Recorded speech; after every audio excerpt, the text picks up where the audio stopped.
কাছে এবং দূরে বসে যারা আমাকে দেখছেন সকলকে শুভেচ্ছা। ইদানিং হংকং সংক্রান্ত বিষয়ে আপনাদের অনেক আগ্রহ জন্মেছে, যেটা আসলে খুবই পজিটিভ এবং আপনাকে ধন্যবাদ হংকং ব্যাপারে আগ্রহ দেখানোর জন্য। একজন জিজ্ঞেস করেছেন হংকংয়ের ওয়েদার সম্পর্কে একটু বলুন। ইয়েস, দেখুন, এটা তো এখন বিশ্বের যে গুগলের কারণে, ইন্টারনেটের কারণে আপনি কিন্তু দেখতে পারেন, নিজে থেকে দেখতে পারেন। হংকংয়ের নিজস্ব যে সাইট আছে হংকং অবজারভেটরি, সেখানে গেলে কিন্তু আপনি দেখতে পারেন। এটা সবার জন্য উন্মুক্ত। তবে আমি যেহেতু আপনি প্রশ্ন করেছেন, আমি বলি, মানে যাপিত জীবনের একটি অভিজ্ঞতা অনুসারে বলি, হংকং হচ্ছে একটি গ্রীষ্মপ্রধান দেশ। এখানে প্রায় 8 মাসের মতো গরম থাকে এবং গরমের যে সামার সিজন, তার মধ্যে ধরুন যে আপনার মে থেকেই শুরু হয়ে যায়, জুন জুলাই আগস্ট পর্যন্ত একটা টাইফুন প্রবণ একটা সময়। বিভিন্ন টাইফুন বিভিন্ন নামে আসে, অনেক সময় কিছুটা কম মাইল্ড বা কোনো কোনো সময় অনেক শক্তিশালী টাইফুন আসে।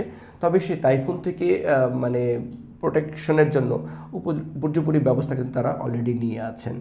মানে কোথায় ফ্লাডিং হবে সেসব জায়গা কিন্তু খুব ভালোভাবে বাঁধ দেওয়া রয়েছে, এবং পানিগুলি বাড়লে সেটা কোথায় শহরের মধ্যে না ঢুকে কোথায় চলে যাবে সেটার ব্যবস্থা উন্নতভাবে করা হয়েছে। এছাড়াও ধরুন যে যদি বলি যে ওয়েল প্ল্যান্ড একটা সিটি, তাই না, আর এটা হচ্ছে একটি পাহাড়ি এলাকা, তো সেই কারণে এখানে পানি জমাটা একটু মুশকিল বই কি, তবুও নেচারের কাছে কোনো কিছুই অসম্ভব না।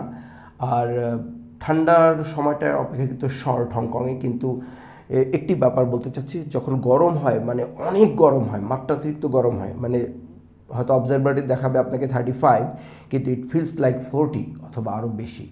আবার অনেক সময় ঠান্ডা যেটা হয় সেটা কিন্তু অনেক কম হয়, হয়তো অবজারভেটরি আপনাকে দেখাচ্ছে যে 10, বাট ইট ফিলস লাইক মানে 7, 8 বা 4।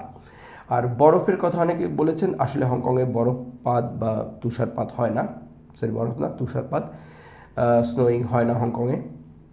আর এই তো মোটামুটি আমাদের বাংলাদেশের মতোই ওয়েদারটি, এবং যেহেতু খুব পাকাভাবে তৈরি, এজন্য পানি জমাট বাঁধার কোনো ব্যবস্থা হংকংয়ে নেই, এবং তারা উপযোগী ব্যবস্থা নিয়েছে।